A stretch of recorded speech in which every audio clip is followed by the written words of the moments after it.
Matagumpay na nalampasan ni former world title challenger Christian "The Bomb" Araneta ang hamon ni Sanchay Yotbun ng Thailand kagabi. Hindi na umabot sa ikalawang round si Yotbun na 3 beses pang pinabagsak ni Araneta sa unang round. Isang activity fight para kay Araneta ang laban niya kagabi sa main event ng Combate 18 sa Mandaue City. Nag-improve ang kartada ni Araneta sa 25 panalo, 2 talo at 20 sa kanyang panalo ay kanyang pinatumba. Importante ang panalo ni Araneta dahil siya na ang mandatory challenger sa IBF Light Flyweight Division kung saan ang kampiyon ay si Masamichi Yabuki ng Japan. Target daw ni Araneta na makuha ang korona ni Yabuki sa susunod na taon. Ngunit hindi yan magiging madali dahil ang Hapon ay kilalang knockout artist na may record na 17 wins, 4 losses with 16 wins by way of knockout. Almost 100% mga idol ang kanyang knockout percentage at sa katunayan nga ay nakuha niya ang belt na to kay si Benanti Nonshinga matapos niyang patulugin sa loob ng 9 rounds ang South African. Kilala na natin si Nonshinga mga idol dahil ito rin ang tumalo dati kay Araneta sa kanyang unang pagkakataon na lumaban para sa world title.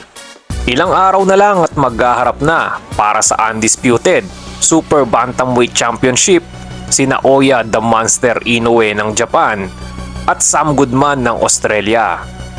Ngayong bisperas ng Pasko ay susubukan ni Goodman na tapusin na ang paghahari ni Inoue sa Super Bantamweight Division at ibigay raw ang pinakamalaking upset sa boxing ngayong taon. Pursigido raw itong si Goodman sa pag-iensayo at gawin ng lahat makamit lang ang pinakamalaking regalo para sa kanya. Hindi rin daw nito pinapansin ang tila pang babaliwala sa kanya ng mga media at ibang mga boxing analysts. Hindi pa man kasi tapos ang laban nila ni Inoue ay pinag-uusapan na agad ang super fight ni The Monster at ng kapwa niya Hapon na si Junto Nakatani sa susunod na taon. Si Nakatani na kasalukuyang WBC Bantamweight Champion ay isa rin sa pinakamahusay na boksingero sa kasalukuyan.